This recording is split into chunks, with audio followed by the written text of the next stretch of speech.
Ciao a tutti e benvenuti sul mio canale.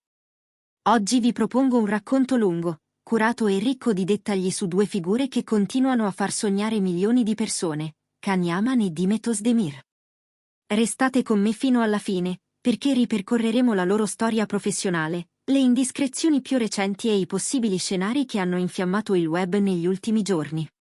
Prima di cominciare, vi invito a iscrivervi al canale, a lasciare un like e, se vi fa piacere sostenermi, a cliccare sul pulsante Unisciti.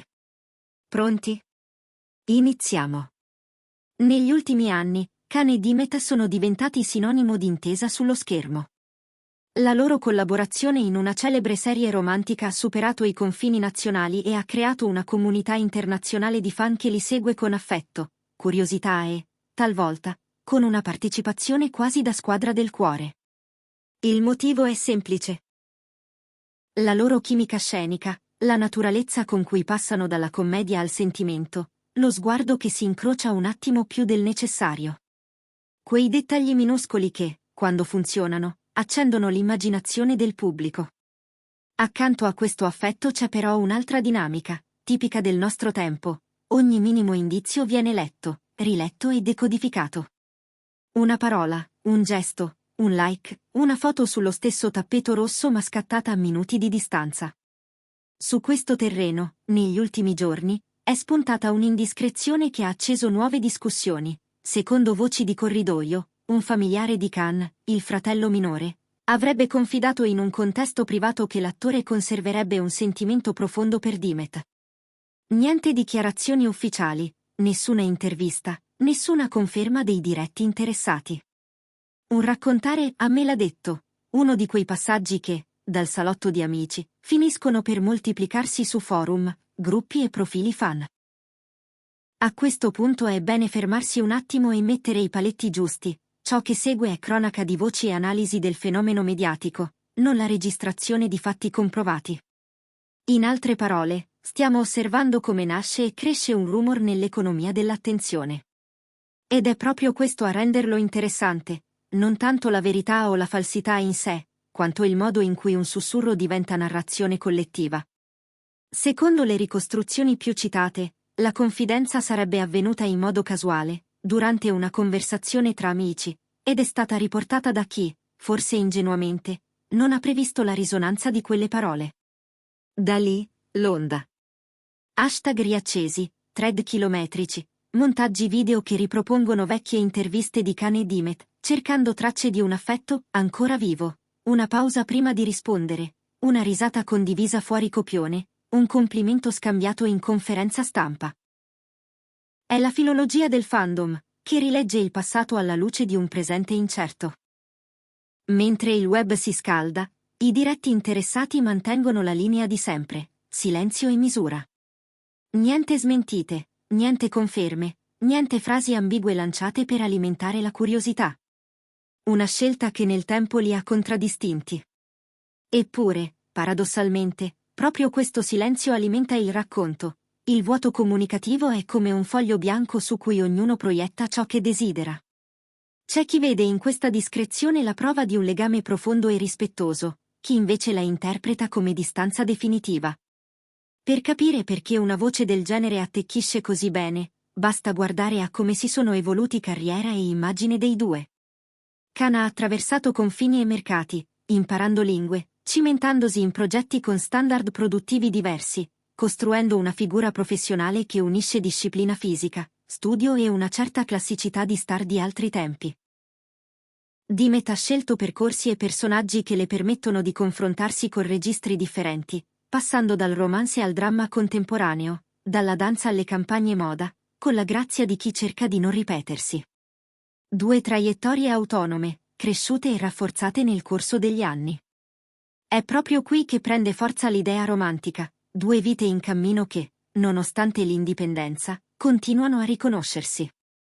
Il rumor legato al presunto racconto del fratello di Can ha un nucleo emotivo semplice e potente: l'amore che non passa. È un archetipo narrativo che affascina da sempre, perché parla a tutti.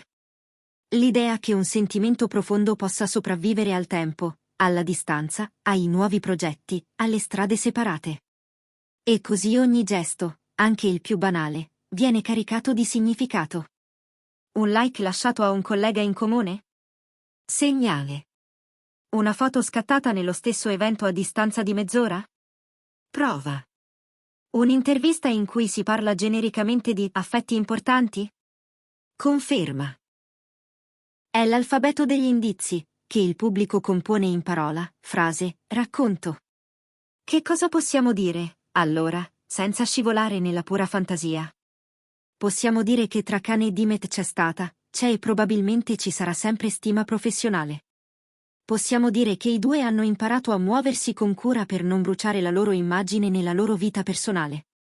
Possiamo dire che, se mai dovessero tornare a lavorare insieme, non basterà l'eco nostalgica a rendere felice il pubblico, servirà una storia all'altezza, una regia delicata, dialoghi che sappiano parlare a chi è cresciuto con loro e a chi li incontra per la prima volta. E possiamo dire che il silenzio non è sempre strategia, a volte è protezione. Proviamo ora a immaginare 3 scenari realistici che spiegano perché il rumor sia esploso e perché continui a circolare. Scenario 1. L'amicizia lunga. 2 colleghi che hanno condiviso un successo planetario scelgono di mantenere un rapporto fatto di rispetto, messaggi saltuari, consigli sinceri. In questo scenario, il racconto attribuito al fratello non sarebbe altro che la rielaborazione, in chiave romantica, di una forma di affetto autentica ma non amorosa. Scenario 2. Il ritorno artistico. Qualcuno, da tempo, lavora per riunirli in un progetto di alto profilo. La voce sul sentimento diventa carburante emotivo che prepara il terreno.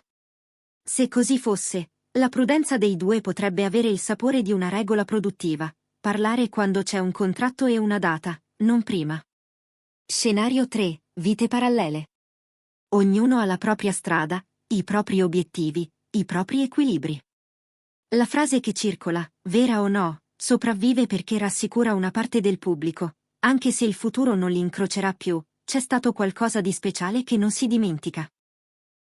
In tutti e 3 i casi, l'elemento costante è il bisogno del pubblico di custodire un sentimento. È un meccanismo noto, quando una storia ci ha fatto bene, la teniamo viva. Le serie finiscono, ma ciò che hanno acceso resta. È anche per questo che i 2 nomi, messi vicini, funzionano come una calamita. A questo punto, vale la pena sottolineare un'altra cosa, come si costruisce la reputazione in un'epoca di rumore. Kane e Dimet hanno smontato, col tempo, l'idea che per restare rilevanti sia necessario alimentare costantemente il flusso con retroscena e rivelazioni. Hanno dimostrato che si può essere al centro dell'attenzione anche con una comunicazione sobria. Hanno spostato l'asse dal pettegolezzo alla qualità del lavoro. Per questo oggi il minimo sussurro su di loro diventa grido, non essendo abituati a confidenze, il pubblico amplifica. C'è infine un capitolo delicato, la responsabilità dei media. Chi crea contenuti, come me, ha il compito di distinguere tra la cronaca delle voci e la produzione di sensazionalismo. Raccontare il fenomeno senza spacciare congetture per fatti.